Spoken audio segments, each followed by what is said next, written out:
stuff is going to be good.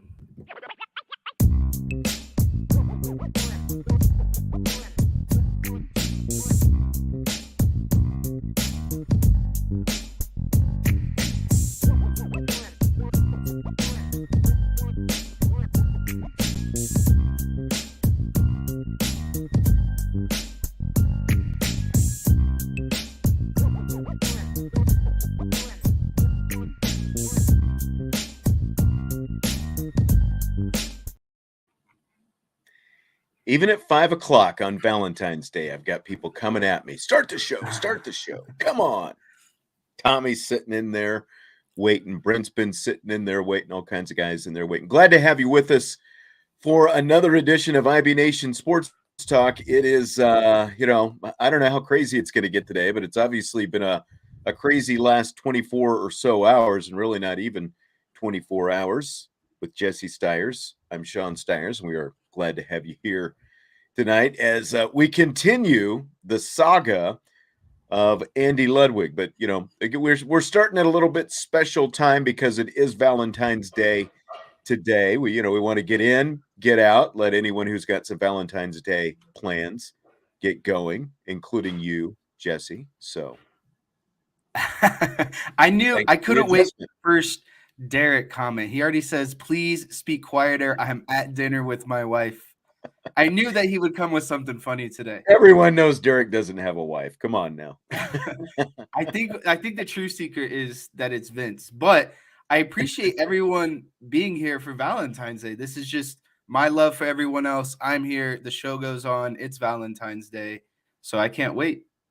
Yeah, absolutely. Hit the like button if you would. Help us out. Help out the Irish Breakdown channel. Subscribe, rate, review, all that great stuff. And I mean, we sit here and, it's been about a week and a half since Tommy Rees left Notre Dame to go become Alabama's offensive coordinator. Marcus Freeman, he's been conducting his search for Rees's replacement. And of course, all signs were pointing to Utah's Andy Ludwig to get the job. Vince and I were sitting here yesterday. It's like, no new news to report. We're all just sitting and waiting. And then boom, out of nowhere, Ludwig is staying at Utah because Notre Dame will not pay the reported $2.8 million buyout. And yes, it could have been a little bit more because there were talks that he was going to bring his offensive line coach with him, which was something that we were talking about extensively on the show yesterday. But it just makes your head hurt to see Notre Dame decide that it's going to go shopping at the dollar store, because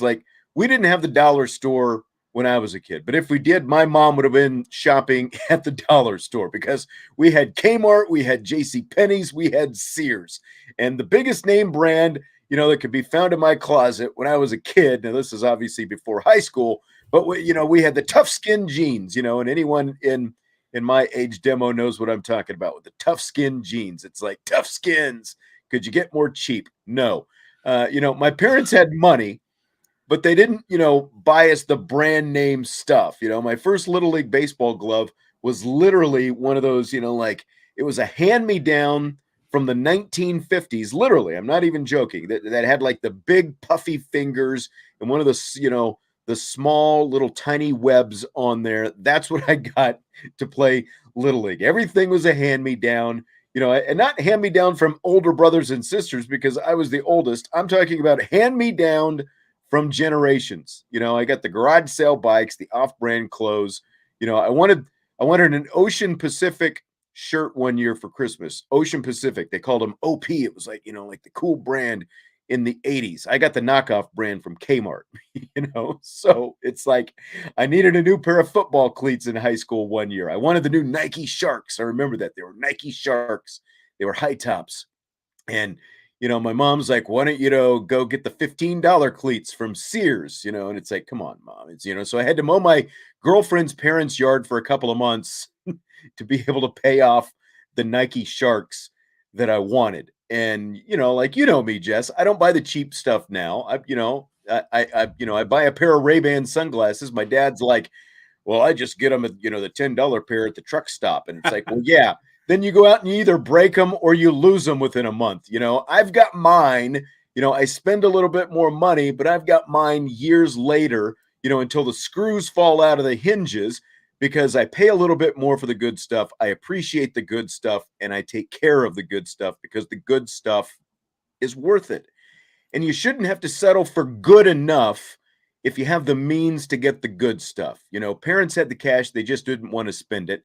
When it's your parents, it's because, well, we say so, right? Like that's life with the parents. And that's basically what it is right now with Notre Dame and this Andy Ludwig buyout. We all know the money's there. We know Notre Dame has the money. We know the endowment. We know all that stuff. They've got the cash. They just don't want to spend it because Jack Swarbrick says so. And you know, they want to say that they're all about the football program. They want to win national championships and blah, blah, blah, blah, blah. It's all lip service, you know, if you're going to give yourself a black eye to the rest of the college football world, because, you know, whether it's 2.8, 4 million, whatever the total buyout is, it's a drop in the bucket, and it's just a horrible look for Notre Dame. Yeah, so I was very on the fence about this situation in particular. When I first saw it, I thought, you know, that is quite a bit amount of money. You start looking at some of the top offensive coordinators in the country. Todd Monken at Georgia makes $2 million per year. Jim Knowles is at $1.9 million. Matt House at LSU is $1.8 million. And so you factor in, you know, the buyout on top of what a base salary is, and that's, you know, roughly what some of the nation's kind of premier head coaches make. But then you brought up a lot of good points too, stating the fact that this is Notre Dame. You haven't won a national championship in a long time.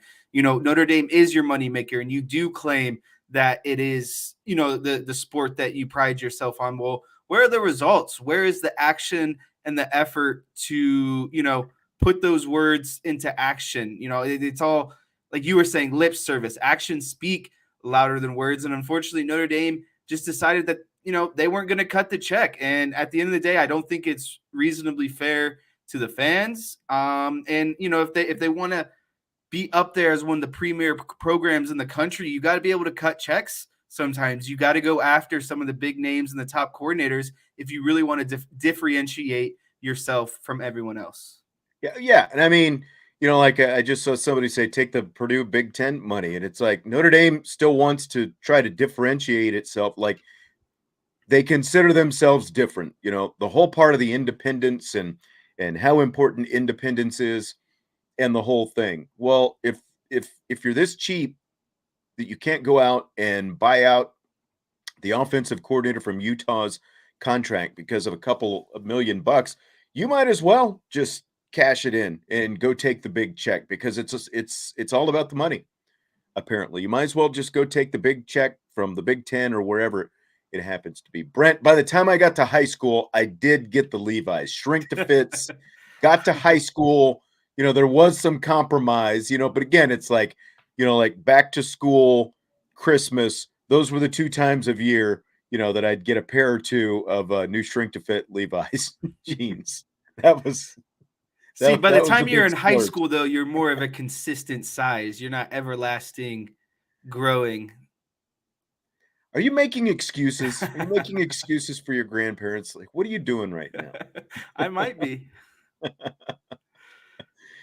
Yeah, so it's just such a bad look. And I mean, you know, there's a guy sitting down there on the bayou right now going, "See, told you so." Yeah, and that's kind of what I was just thinking about. Is that's got to be a complaint or an issue that we'll refer to him as the gentleman down south had to run into at, you know, at Notre Dame, and that it worries me going forward because Marcus Freeman, I think, is going to be one of the elite coaches in college football by the time it's all said and done.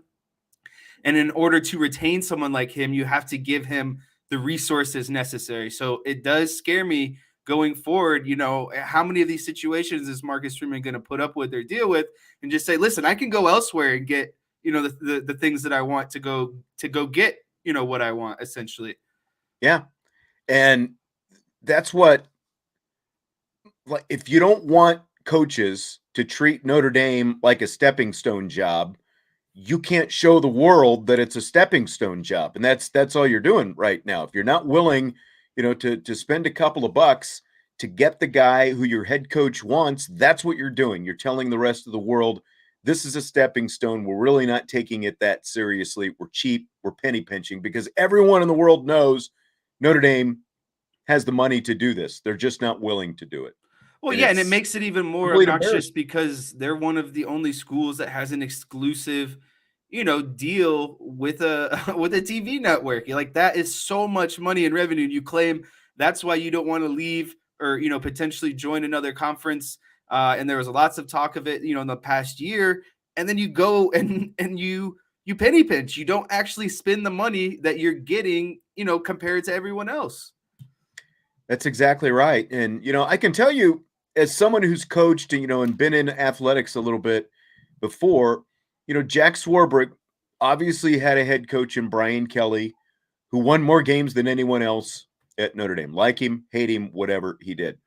Well, along the way, Brian Kelly had to push for a lot of changes at Notre Dame. Some liked the changes, some didn't like the changes, some were new, whatever.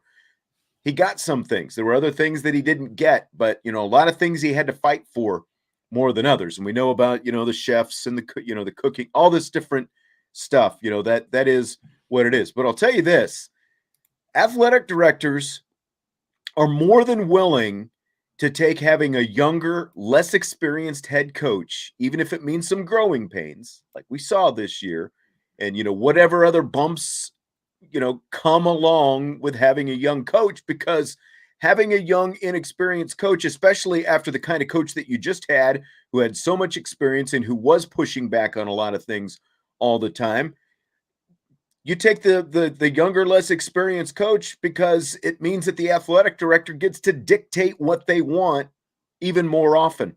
And you're seeing it right now with Jack Swarbrick and this decision.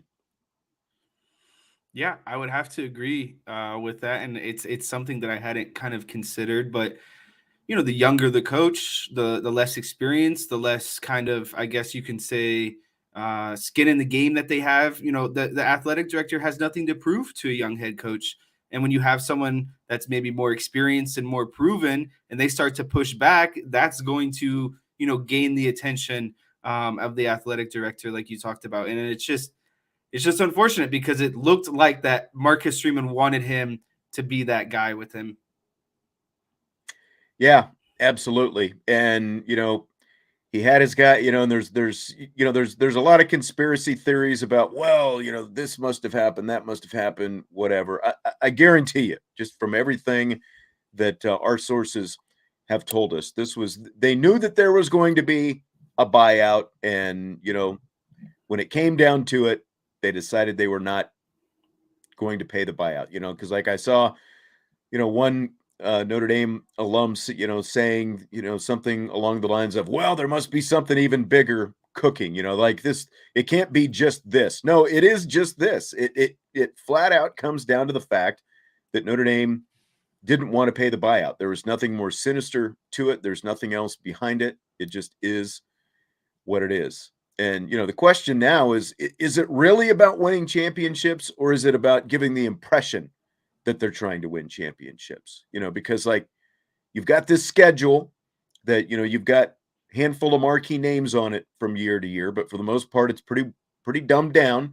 You've got MAC schools every year, which I could stomach as long as you're not playing FCS teams. Oops, okay, that's out the window. Hello, Tennessee State, home opener coming up this season. Hello, Central Michigan, a couple of weeks later. Like the sellout streak ended a few years ago. Attendance has not been great. There are still sellouts, but they're having a hard enough time filling the stadium. And there are empty seats in the stands at home games. Hello, UNLV. They're putting games on Peacock. You've got, a new TV contract coming up in a couple of years. The shoe apparel deal is going to expire here, and there's going to be a new one coming up soon. There's going to be an expanded college football playoff field, which of course makes it easier to get into the playoffs every year, and of course Jack Swarbrick helped come up with the plan as well. So is that part of the play? Expand the playoffs, get the revenue from your games. Yeah, exactly. Get the revenue. And, it's really like, well, now the field is going to expand. It's going to be 3 times bigger. So we should be able to get in. Why do we need to spend the money? We'll just cash checks.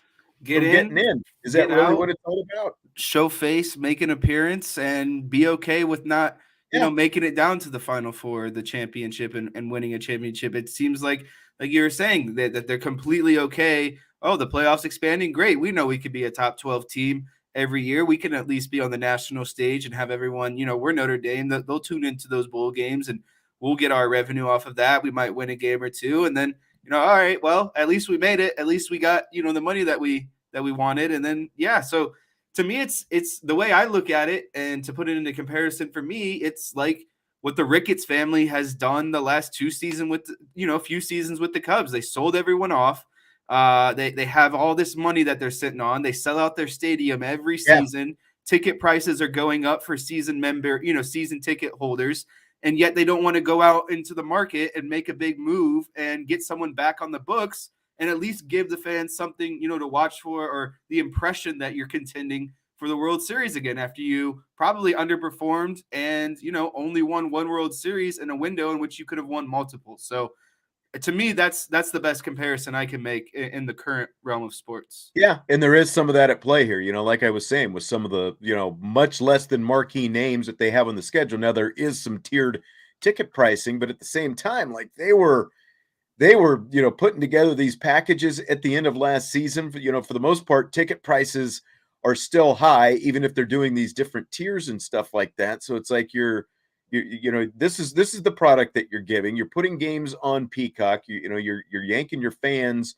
all over the place. Anthony says the flip side of the argument: the athletic director looks foolish when the program fails because he did not give the resources to help the young coach he got on the cheap. I don't disagree with that.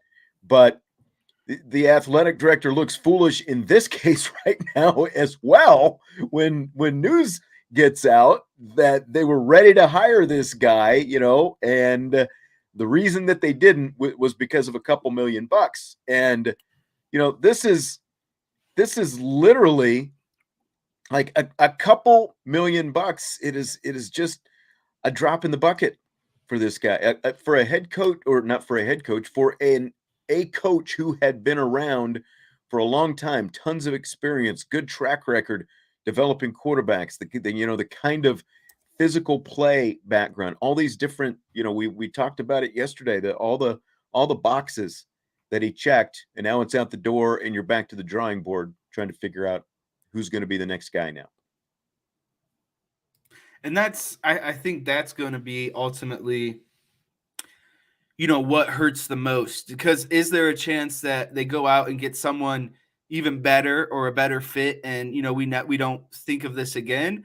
Or is there the likely chance that they don't necessarily get the guy that they 100% wanted, and someone not like, Andy Ludwig, and then we're disappointed, and then we go into the season questioning whether or not, can this offense get it done? Da da da da da. How is this going to affect the transfer quarterback in Sam Hartman? How does this affect, some of the other players, on the roster? And so I think that's the biggest thing that's to come. Is this can either get, a little bit better, or dramatically and much worse, depending on, who they end up hiring. Yep, absolutely. Let me ask you this, because I did see this, that this is also a bad look on Ludwig. Do you think that this is at all a bad look on Andy Ludwig, this situation? I guess I don't see a scenario where this is a bad look on Andy Ludwig. Like, what would his option be? To not, like, to basically break his contract so they don't have to buy it out? I guess, what could he do in this situation to make it better? Because it's a Notre Dame problem. It's not an Andy Ludwig problem. He's already Right. shown that that the interest is there. He wants to come here. He was, potentially talking about bringing others with him. And so I think that shows his commitment. So I don't see this at all being on Andy Ludwig. This is purely a Notre Dame situation in my eyes. Yeah, and I mean, he's in a situation now where, he's got to go back to work. He and his offensive line coach at a place that he was ready to leave, and he's going to stay now. I guess there's different ways you can sell that, but apparently he just got a new contract recently, and that's why the buyout, is what it is right now, because he had just redone his contract there, and then this all comes up at Notre Dame, and so now big thing for Notre Dame is they've got to go out and they've got to find somebody else. And um, there was a tweet that I saw from from a former Notre Dame player, Jonas Jonas Gray. Did you see that? I'm looking for Um, it on yeah, my screen here. I did Here it see is. it. Here it is. Former Notre Dame running back Jonas Gray Sr. tweeted this. I'm with the administration on this one. The highest paid assistant in college football makes what, $2 million a year? Dishing out that just for a buyout seems like a stretch, unless you're getting the top guy at coordinator. IMO, in my opinion. What do you think about that? See, that's kind of when I gave some initial thoughts. That was, you know, something that I considered, because he does make up a good point. You would essentially be, you know, doubling a salary for 1 year, but it's just 1 year. And Right. so you only have to take the brunt of it for 1 year. It's not like you're paying this guy consistently, you know, double his salary every season, because then at that point, like I said, you'd be looking at guys. That's the kind of money that's shelled out to some of the nation's, you know, top 25 coaches.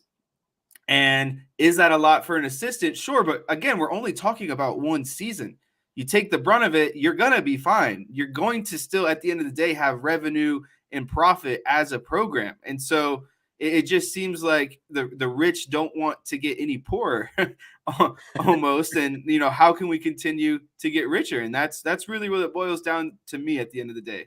I mean, it's literally the corporate model, like you hear about layoffs and all of that stuff. And most of the time the layoffs come well before the corporate bottom line is cut into. They are preemptive. They're covering themselves because they want to keep their profits at the same level their profits have been out. And I think when you look at this right now, there are any number of people that Notre Dame could have gone to, picked up the phone, and had this taken care of. It would have been a drop in the bucket if a phone call, I think, had been made.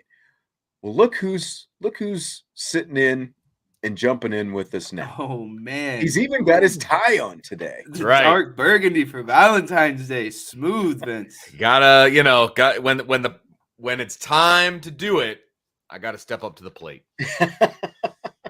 I heard you might be here. I just didn't know if it was going to happen. I know. Well, I got the reprieve for a few minutes before the big dinner reservation, in between coming home and going out. Like, this is the window. Like, right now, this is the window. So it works out all right. Oh, you are at home too, aren't you? I was expecting you to be sitting in the office. Well, that was actually going to happen, but my kid got picked up by his girlfriend's parents, and they're off doing their thing. So I actually got to go home a little early today, which is actually kind of nice. Very nice. Yeah. Well, I wanted to give you a chance, since we were sitting in here yesterday. I was telling Jesse, like we're sitting here going, well, no change. We're just waiting. And then a couple hours later, things change pretty drastically, obviously. So what do you think about this whole situation? I am shocked and yet not surprised. How about that? Like, I was in a real good place this time yesterday, Sean. I was feeling really good about where things were. And then this kind of, this kind of just blew my mind, because we've been being told over and over again how, Notre Dame's ready to step up to the plate with the coaches' salaries and all of these different things. And then all of a sudden they won't pay the buyout. Like, what are we doing? Like, are we, and as I say, I'm referring to Notre Dame, right? Yeah, as a football program. Okay. Are we trying to be competitive? Are we trying to 100% support the football program? Or are we just kind of in it? Where are we just here? Are we just here? Right. Is 10-2 okay? Is that who we want to be? Right. That's kind of what we were just saying. Like, is it good enough with the playoff format expanding in a couple of years? Is it good enough just to say, hey, we're in the playoff field? Whatever happens after that. Apparently that's good enough. Apparently that's good enough, because it doesn't feel like Notre Dame is willing to go the extra mile when it comes to salaries and and I don't want to say facilities because they're doing what they need to do in a facility manner. I don't have an issue with that. They still feel like they're a little bit behind, but okay. But they're in the neighborhood, right? I've seen all these videos of Colorado. It's like Notre Dame would love to have Colorado's facilities. Holy crap! Like they got some serious facilities going on over there. But it's frustrating. It is very frustrating that 10-2 is okay. Like that's fine. We'll just be happy with that. The occasional playoff appearance because this team is ready to win, and no matter who you bring in as OC, they're going to go 10-2. But the game-changing offensive coordinator, I don't think they're going to get if they're not willing to do these things. I agree. It just, you're giving the wrong impression to everybody right now by making this kind of decision, by saying, that it gets out there, and it's like there's been a lot of I don't know, silence is deafening, I think, just kind of around some of the general. I would love for, and I'm not saying this is going to happen because it probably won't. I would love for Notre Dame to be like, "Whoop, my bad," and they come out and they're like, "Yeah, we'll pay it. We're good." That ship has probably sailed at this point, but they are getting hammered across the country, and not just from Notre Dame fans, from national media, from all, because it's common practice to pay somebody's buyout if you want to bring them in. It's common practice. And I'm okay that Notre Dame wants to be different when it comes to academics, when it comes to, the transfer portal, NIL. I am actually okay with that. Notre Dame standing on the moral high ground and all that. Okay, cool. I'm fine with that. It's one of the things that makes me a Notre Dame fan, if I'm being honest. Okay. I'm okay with all of that. I am not okay with refusing to pay someone's buyout at all. Not even a little bit. Notre Dame has a multi-billion-dollar endowment. $2 million is not going to break the bank. It's ridiculous. Right, yeah. And I mean, it's not even literally, if they had picked up the phone, they could have found 10 people who would say, they would each have given them that much money. Absolutely. That's probably a low number. There's probably 100 people who would have. And that's why that buyout is so attainable. It's so attainable. And it's just one season of taking a hit. It's just 1 year. Right. And to be honest, look, Ludwig probably wouldn't be at Notre Dame more than a couple of seasons if he's as successful as we think he could be at Notre Dame and what that would mean for Notre Dame. Okay. But I think you can say that about anyone they hire. Right. Absolutely. Anyone on that initial list that we talked about would have been, because that was one of the things we talked about. Like, do you want to hire someone who you're, more confident that is going to be here in 4 to 5 years as opposed to just 2 to 3, maybe, depending on, success and all that kind of stuff. You got to get the best guy. And this is who Marcus Freeman decided was the best guy. And he obviously talked to a lot of people, and just not just the ones who leaked out there. Just brutal. Vince brought up the point of, what does this do down the road for someone like Marcus Freeman? Like, if these things continue to happen, does it make you worry that he's just going to say, you know what, I'll go to a place where they're going to let me make the decisions that I want to make and, not be kind of limited by something that I know that's there. Like, Notre Dame has the money. They're probably one of the top schools in the country when it comes to money. So does it scare you that this could potentially keep happening and what that means for Marcus Freeman at Notre Dame? Of course it does, because right now, look, Notre Dame gave him his shot at being head coach, right? And he's going to use that for all that it's worth, and that's fine. I have no problem with that. But if he keeps getting turned down for the guys that he wants, eventually he's going to say, well, how do you expect me to be as successful as we need to be at Notre Dame? If for what we've proclaimed is how successful we want to be. If you're not going to support me and do the things that we need to do, then I'm going to go elsewhere. And there's plenty of SEC schools or whatever that would be more than happy to have Marcus Freeman as their head coach eventually, when that time comes, right? Because they're going to be able to see the football side of it. They're going to see the recruiting side of it. They're going to see all the wonderful things that Marcus Freeman does. And they're going to be like, yeah, come on down here where you're not going to have that issue of buyouts and recruiting and academics and all of those different things. There's a reason Brian Kelly left. I was going to say, we were all happy that he did. Literally the exact pitch, that LSU made to Brian Kelly. Look, I will be the first one to admit I was happy that he went, but there's a reason that he went. He didn't feel he could take Notre Dame to the next level. And Whenever stuff like this happens, it proves him right. Absolutely. Yeah. Because you know that there were more things like this, not every little thing, that Brian Kelly was trying to pound the table for got out. You know that there were more, there were hits and misses on the whole thing. And there was some tug of war toward the end on things, that obviously he let the world know about that he wanted, that he didn't get. How big a priority that actually was, I don't know. But, it was going on. And again, Vince, I talked about this before you got in, where Jack Swarbrick as the athletic director, sometimes, you're willing to take a younger, less experienced coach, even if it means some of the growing pains, versus someone like Brian Kelly, who you're going to have the tug of war. You're going to take the guy who you're going to win more of those battles with than not. Absolutely.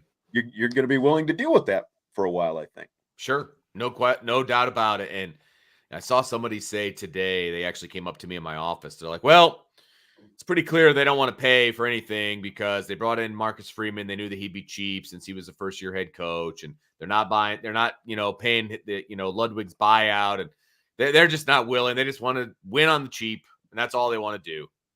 Well, it's kind of hard to disagree with that for the most part. And I have to say, I was intrigued and I was happy with the way things went down when Marcus Freeman became defensive coordinator. They were told, hey, it's a blank check, whatever, we'll get him over here. And then they do this.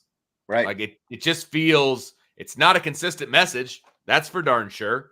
At all. Well, if you remember Niele Ivey, that press conference when Niele and Jack Swarbrick were sitting there when they introduced her, and I think salary came up, and basically they tried to lowball Niele Ivey right away. And Jack said at the press conference that she negotiated up from where they started, which, there you go, to her credit, is great. But they exact same thing. Like when they figure out who Mike Bray's replacement is going to be, there's all this talk about Porter Moser, and Porter Moser shot it down. It's another one of those reports that came from whatever Twitter account, I think. But at the same time, are you going to have someone with that kind of stature as Porter Moser, or are you going to get a young guy coming out of the MAC someplace, or the MAC, the double A's, MAC in the middle, or wherever it, the Mid-Atlantic, whatever it happens to be? Is that who you're going to end up with? Some, even like Mike Bray was to that extent a little bit, even though he was a little bit older, but still he was coming out of Delaware. Sure. So what are they going to be willing to pay for that? Because they do still have that going on as well. Oh yeah, it's been flying under the radar because of all the football stuff. Yeah, but yeah, I mean that's. But it also doesn't. I'm not trying to defend them, but it also doesn't help that they've let that basketball program and the interest in the men's basketball program get to where it is, because that's an annual revenue loss that's going on as well. Absolutely, no, for sure. But there's no excuse on the football side. But he let it get to that. There's no excuse on the football side. Do you think there's any side of this that involves that Swarbrick just didn't like, maybe something to do with Ludwig and that it wasn't really the money? Or do you think it's definitely 100% the buyout? Is there any other things that Swarbrick might have not been on board with? I mean, I don't think any of us will ever know that unless Jack Swarbrick tells us. True. I mean, and I also don't know how much Jack knows about football.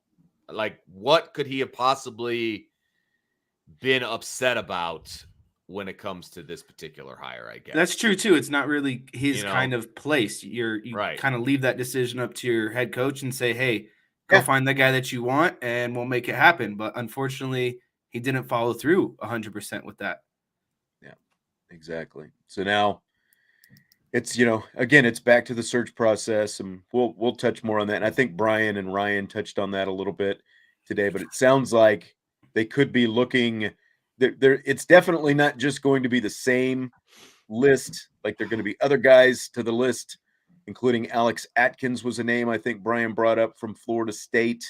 But guys with offensive line coaching in their background now as well, because that's another part to this equation. Like if you stay internal, obviously, you need both an offensive line coach and a quarterback coach. If it ends up being Jared Parker, you need both of those. So now if you get, an offensive coordinator with line experience, you obviously still need a quarterback coach. If you get the quarterback, like Ludwig was going to be, you still need an offensive line coach. So you've still got to make at least 2 hires, regardless of who it ends up being, whether it's internal or external.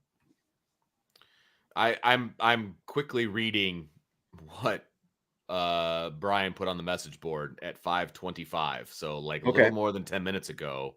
Okay. And I probably can't share everything that's on there because it's a message board that people pay into. He doesn't want everything. It's new information. Share what you can. But this thing, what this thing was bungled by the administration. I'll just put it that way, without jumping into the details. This is not on Marcus Freeman by any stretch of the imagination. No, there are things I know that I'm not saying, right, based on conversations earlier today. Yeah, and I think that's what he just put into this post, is my guess. But this is unbelievable to me. I mean, it's the whole, like the meme, you had one job. Like, you had one job, and they effed it up. And it's just mind-blowing to me that this is the case. And so, very disappointing from multiple angles, for sure. For sure. Very disappointing. And even after that was done, it's even more disappointing from the other angle of they just didn't want to pay the buyout, basically, is what it comes down to. Somebody just brought up Matt Patricia, and I'll just say to that, one, Matt Patricia is a defensive coordinator. Did you watch the New England Patriots at all this season? It was horrible. Like, I can't remember who, but it was someone, I believe, on the NFL Network who was talking about, this was after the season, like talking to players. It might have been Peter Schrager from the NFL Network, but he was talking about like when things weren't working for the Patriots offense, like players would go to the sideline and be like, like this, whatever the game plan was, this isn't working, like what's plan B? And it's like, they literally had no plan B, like you talk about adjustments and things like that. That was a totally lost offensive staff this year. So yeah, you would not want Matt Patricia as your offensive coordinator. That was a very failed experiment in New England. Yeah. Hard pass.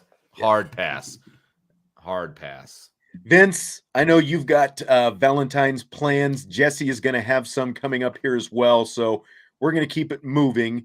All right. Second to rapid fire. You and your wife have a good time tonight.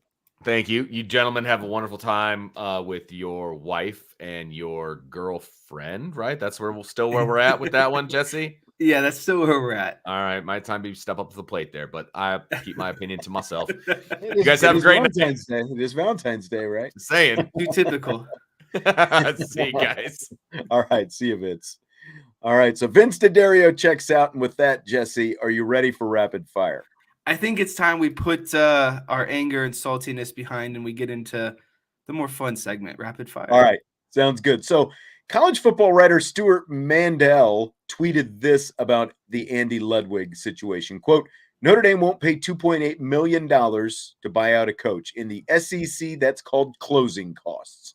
What do you think about that one, Jess? I think that's pretty spot on. I don't think that any SEC school or booster would allow this to happen. I think that, like they said, that's just a drop in the bucket. That's, what it takes to get your guy in there and to win the games that they want to win. And then the SEC is all about winning, and Notre Dame says they're all about winning, but the SEC proves that they're all about winning, and Notre Dame hasn't proven that in a long time, in my opinion. So I couldn't agree more. It's the hard reality of the situation. I think it's what no one wants to hear, but again, it's the hard reality. That's exactly right. There's that line in the movie Moneyball, that Brad Pitt as Billy Bean has, if we try to win like the Yankees in here, we will lose to the Yankees out there. And Notre Dame shouldn't have to take on the role of some small market underdog team with no resources that has to come up with a way, to fight the inequities of market and fairness and all these different things. If Notre Dame wants to legitimately compete for and win national championships, has to play the game the way the Alabamas and the Georgias of the college football world are playing the game. Money shouldn't be an excuse, especially when we're talking about, again, a drop in the bucket for Notre Dame for a buyout like this. Now, is this more than probably your typical coordinator buyout? Probably. But if they wanted, Notre Dame, again, could have picked up the phone and found 100 people who would each pay that kind of money to pay this buyout if they really wanted to get it done. And, Notre Dame was allegedly willing to up its ante to keep Tommy Rees around, to keep him from going to Alabama. And, Alabama was willing to pay Notre Dame's buyout to get Rees. So, Notre Dame is not Illinois or Purdue or Washington State or Maryland or, like some run-of-the-mill program, football program specifically is what I'm talking about. It's just an embarrassment that chump change killed Marcus Freeman getting his guy. That's what it comes down to. Yeah, I mean, a quick Google search. Notre Dame is 7th in endowment, $18.5 billion. The only public school ahead of them, or I guess I wouldn't say public school, but non-Ivy League school, is Stanford. That's Yale. Everyone else is up there, and you have the 7th highest endowment, and you're not willing to put the drop in the bucket. And when you claim that football is your most prestigious, most credited, most watched, most popular sport, yet you're not following through on it. Yep, that's exactly right. Fill in the blank. Notre Dame failing to pay Andy Ludwig's buyout makes you feel blank about their ability to actually win a national championship. It makes me feel really saddened about their chances to win a national championship. Haven't seen one since 1988. And when situations like this come up, and you have a young head coach on the cheap right now, and you just have to endure this kind of for one season, and you're really with the playoff expansion, and you're making your move to make a a quote unquote run at that. It makes me feel sad, and it makes me not believe that they're actually going after a national championship at this point. It just seems kind of like that we hinted at earlier, that they're content with showing face, and showing face is enough for them, because they can still make the revenue that they want, still make it look like they're one of the nation's premier programs, but really they haven't been. And when you do something like this, you're not going to get into that exclusive club of Alabama, Ohio State, Clemson, like we've seen over the past decade or two. Yeah, and fair point that Derek brings up about what we were just talking about, but it kind of ties into this. You can't compete with Bama in NIL, so you have to get the best coaches to develop, scheme, and recruit, and that's an absolutely fair point. Like you have to make sure that if you're not going to spend the money on NIL, you have to make sure you're spending it in what are the two most important things: recruiting and the coaching and development. And they're already recruiting well. You've got to make sure that you're getting the guys who can develop these players when they get here. And they're showing right now that they're not willing to put the money there. And it's not setting a good precedent. They're not sending a good message to recruits. They're not sending a good message to alumni / donors. They can still get a good coach, but who's to say the difference in the quality of the coach won't end up being the difference between Harry Hiestand and Jeff Quinn? Like if you're going to hire a head coach, you have to give him the autonomy to pull the trigger on who he wants on his staff. You can't nickel and dime him on what it takes to get it done. So it's just, again, it is not a good message that they're sending, and not a good precedent that they're setting. And it makes me much more pessimistic, I think is the word that John used, and I would agree with that. Much more pessimistic about their actual ability and even want to compete for a national championship. I have no doubt that the players and coaches want to, but the people up above them who are writing and signing the checks, it really calls into question what their actual goal is in all this. Yeah, and I think Anthony brings up a good point too. Like, you're failing just an overall good character, good person head coach. That this isn't I think Notre Dame should be fortunate in the fact that they have the opportunity to, potentially help the development and grooming of Marcus Freeman as a head coach. And it could be what is seen as a big wasted opportunity if you continuously fail your head coach and not give him the resources that he's asking for. Yeah.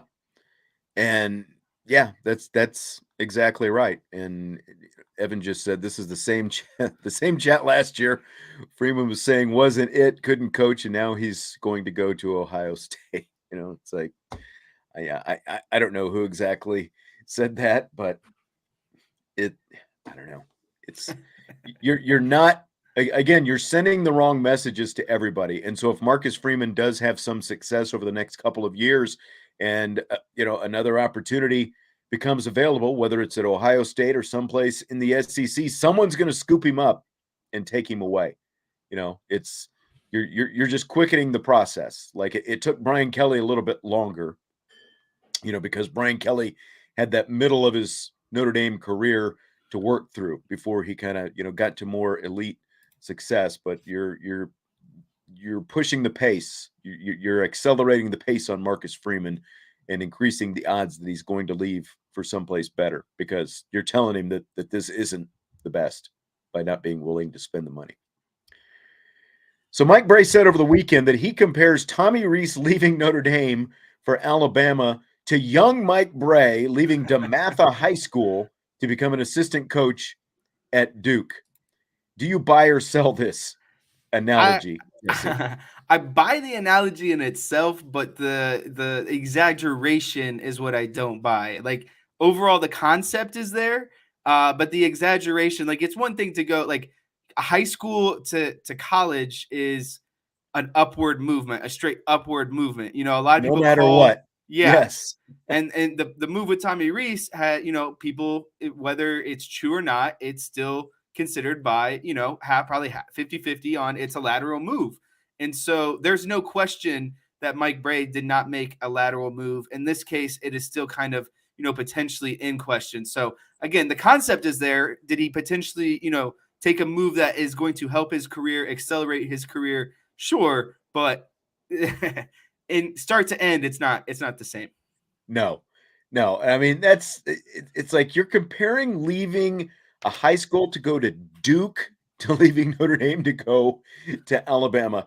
Like, how many high school guys do you think Nick Saban has hired at Alabama? Like, any high school coach in the country would have jumped at the chance to join Mike Krzyzewski's staff. And now he got that opportunity because he played for Morgan Wooten and, at DeMatha High School and coached for Morgan Wooten at DeMatha High School. So he was in an elite program, but still, you're going from high school to Duke. It wasn't like you were just going to Fordham or Elon or something like that. You were still going to Duke. So I get what he's trying to say, but it's quite a bit different. It's quite a bit different, because it's like any college, like Lamar Community College, is a step up from DeMatha High School. I'm sorry. Any college is going to be a step up, and it's not quite the same. It ain't even in the same ballpark. So, Jesse, do you have your whiteboard? Is there a play or two that you want to hit us with on the whiteboard today? Yeah, so there was a lot of stuff not a lot of stuff. There was stuff from the Super Bowl that I liked, that I thought Notre Dame could easily incorporate into their offense, considering their personnel that they have. All right. So what have you got? Are we up and running? I can only see one screen right now. Can everyone see the screen I'm sharing? Yes. All right. So this play, Kansas City actually ran twice, and it happened to be on the touchdown to go up, I believe 28-27, and then the next one was to go up 35-27. But essentially, they ran the same play, and on the other side of it, they flipped it, and so they put these two wide receivers into the boundary.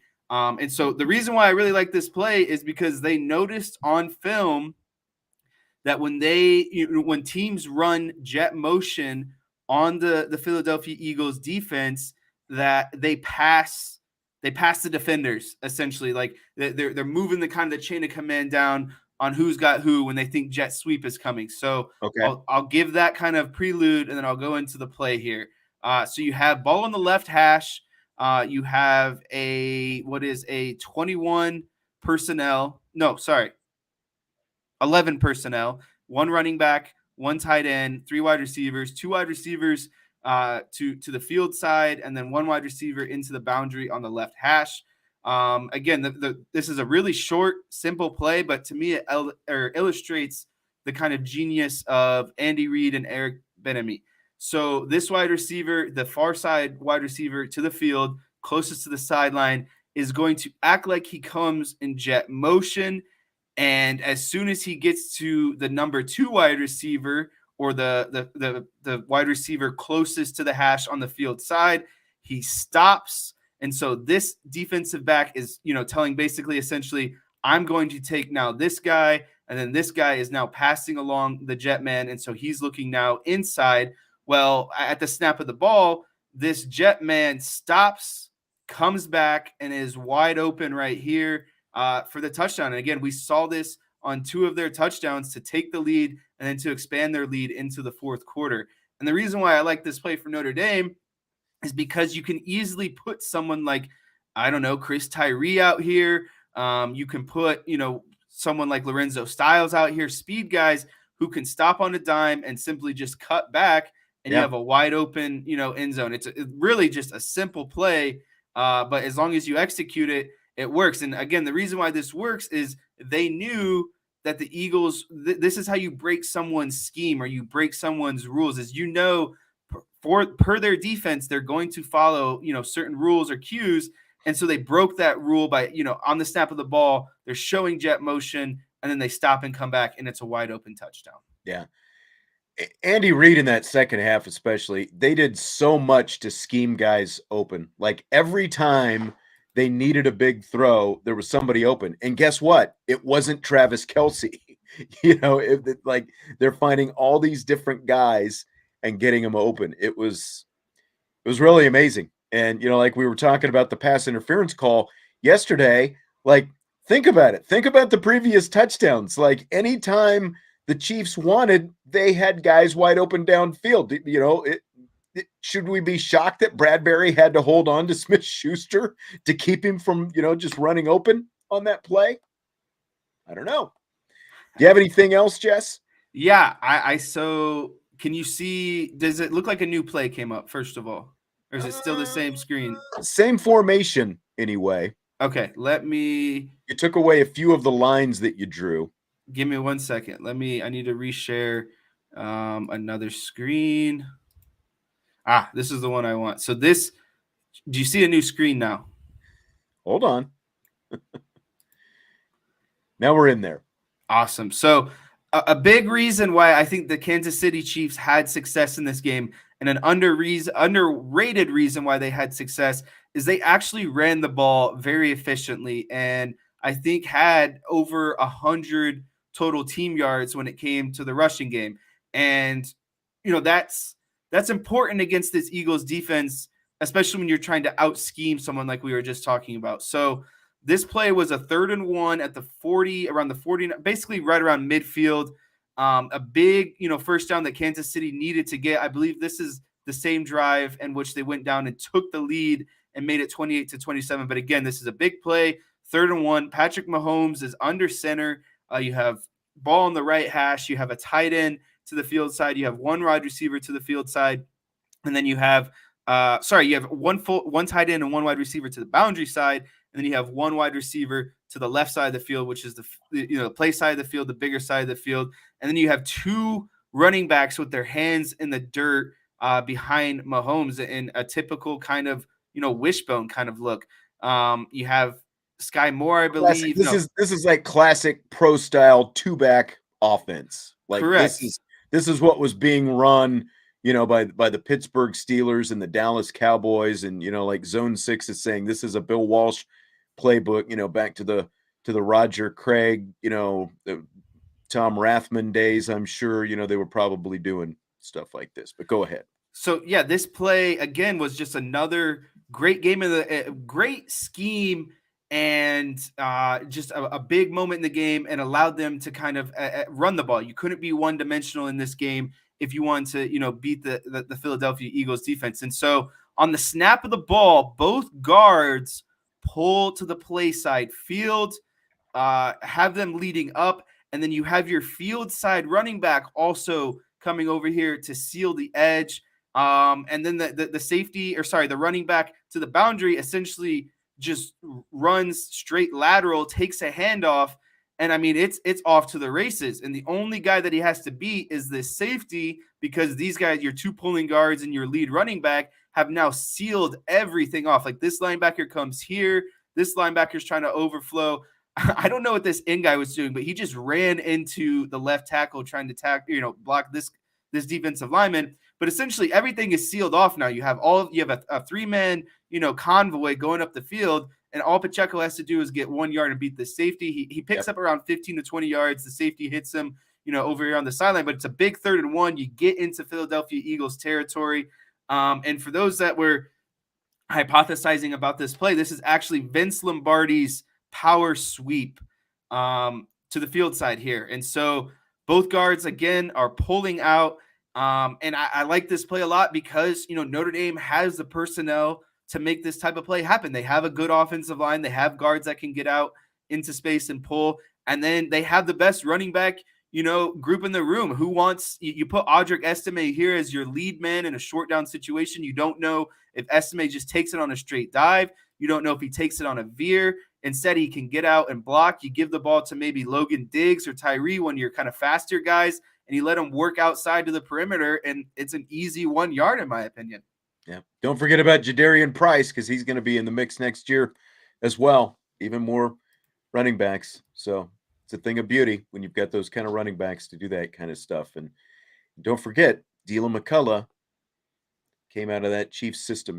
He knows what it's all about. I would like to see him get maybe a little more input in some of that, because I think that there's some stuff that he could draw up and design and incorporate in that offense. Good stuff, Jesse. I know you made at least a couple of guys happy by bringing the whiteboard tonight. I just thought those were really nifty plays. And again, the Chiefs executed that first play twice and got 2 touchdowns out of it. A simple, just shotgun look, bringing a guy with what looks like in a jet motion, stops on a dime, and he just flares out and catches the ball. It's really, again, a simplistic route, but they knew it would work because it was on tape. It broke all the rules of the Eagles defense.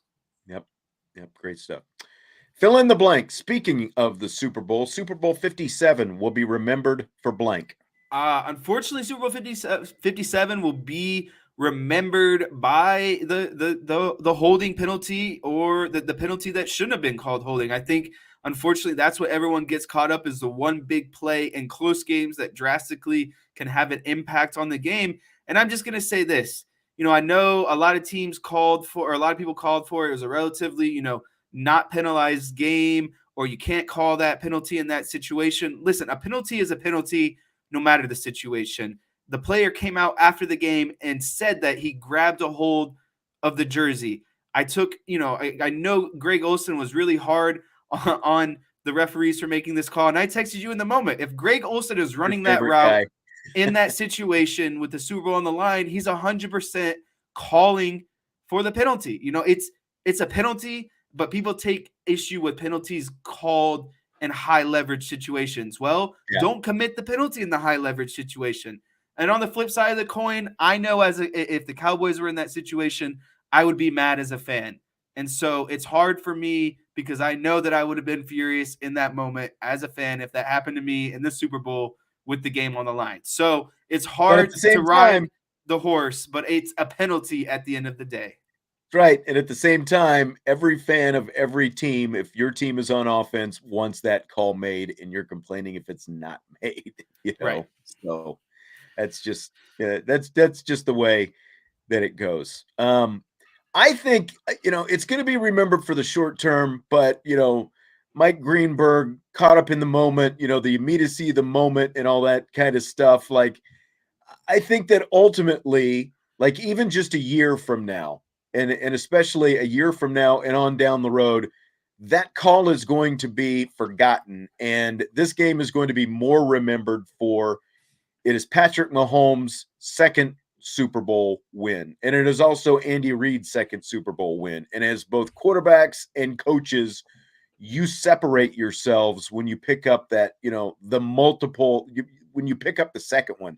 Like Bill Belichick's is forgotten now because he went on to win 6. But for most coaches and quarterbacks, just getting to 2 is a big thing. Like Drew Brees, Aaron Rodgers, go down the list of one-time winners. There's a big difference when you go from 1 to 2.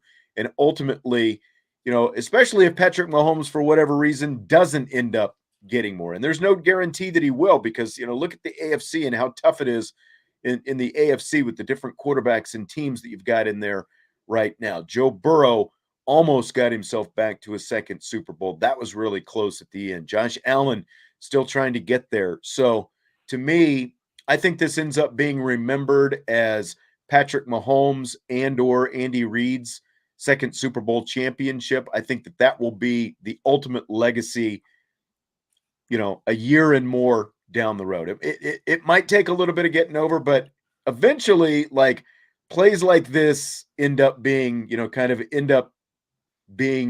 forgotten when it comes to legacies and all that kind of stuff, because that's what Super Bowls end up being is the legacy builders, especially for quarterbacks. Yeah, and on the flip side, I think this could be, that moment where Jalen Hurts was just right there, and then he could potentially, break out and go get that Super Bowl because, as much as it pains me to say, I thought he was the MVP of that game, but unfortunately, you can't give the MVP to the team that loses. But without Jalen Hurts, I mean, the Eagles have a much tougher situation in my eyes. Only once can you give the MVP of a Super Bowl to a guy on the team who loses. That is Chuck Howley, number 54, who was just elected to the Pro Football Hall of Fame this weekend. Caught a boo with on the field when being inducted by a lot of the Eagles fans. Good. I'm glad. I mean, that's got to make him feel proud more than anything. That Eagles fans. That was the reassuring moment. That's right. I agree with what you were just saying, Jess, and Jason saying it as well. Hurts he was absolutely the best player on the field that night. I actually saw him make throws that made me take back a lot of previous comments that I might have made about Mr. Hurts. He made some he showed me things in the passing game that I didn't think he was capable of. Yeah, for sure. I agree. Indianapolis Colts have hired Eagles offensive coordinator Shane Steichen as their new head coach. Do you buy or sell Steichen as the guy to right the ship for the Colts? I unfortunately sell Steichen as the guy to be the Colts because, you're riding the coattails of a franchise that had a really good overall roster. And to me, an offense that is built around a very specific type of play. Jalen Hurts is a quarterback, Jalen Hurts couldn't run every system there is. The system is tailored around him and what they're trying to do in kind of the RPO game. And the Colts don't have an RPO quarterback. They don't have AJ Brown and Devontae Smith at wide receiver. Their biggest thing right now is they're actually a power run game with Jonathan Taylor. And so I guess I need to see what they do in the draft, what they do in this offseason to potentially build around this kind of system that he ran with the Eagles. But on a very kind of early stage, I just don't see it being a fit unless they give him the pieces to kind of build a similar type of offense that he did with Philadelphia. Yeah, and I buy that he was the better decision than Jeff Saturday. Let's, I do agree with that. I don't know how much that's saying, but I will at least give him that. I'm kind of surprised Jim Irsay did this. Now, granted, it's a different head coach that you've got with the Eagles now. Peterson was the head coach before when Frank Reich came there, but they've gone this route when they went with Frank Reich before as the head coach, and of course he was the second choice behind Josh McDaniels. I'm kind of surprised that they've gone the coordinator route in this whole thing, and that they didn't find someone maybe with more head coaching experience, any head coaching experience, really to do this. I mean, Steichen seems impressive, but it's the press conference. Like they say, it doesn't matter if you win the press conference. Look at Nick Sirianni. he came off as a total rube in the press conference, and look at where he is now. What, 3 years later, he's in the freaking Super Bowl. So, I don't know. Like he seems like a really sharp football mind, but all these guys are supposed to be sharp football minds. I'm just surprised that with where the Colts organization has gone in the last few years, that they didn't prioritize head coaching experience more in this whole thing, to have someone who's led a program before, who's led an organization before, to get back through this. So, that's my only shock. And I completely agree with what you're saying. Like, is that the system that Shane Steichen is going to bring to Indianapolis? If he is, and they find their guy, whether it's Bryce Young or whoever it happens to be, or CJ Stroud, whatever that they want to do, okay, great. But like you said, it's a very specific system that they have in Philadelphia that is built around a very specific quarterback that they've got in Jalen Hurts. So replicating that, I think, is going to be really tough if that's the plan in Indianapolis now. Same. I just think that you introduce kind of more questions than answers with this hire overall is, I think, the best way to put it. Right. All right. Well, Jess, you and Naomi have a very good Valentine's Day. I wish Henry a good Valentine's Day. He got a cleaning and a grooming today, so that was his Valentine's Day gift, and maybe a little piece of some leftover steak will be on his plate. Awesome.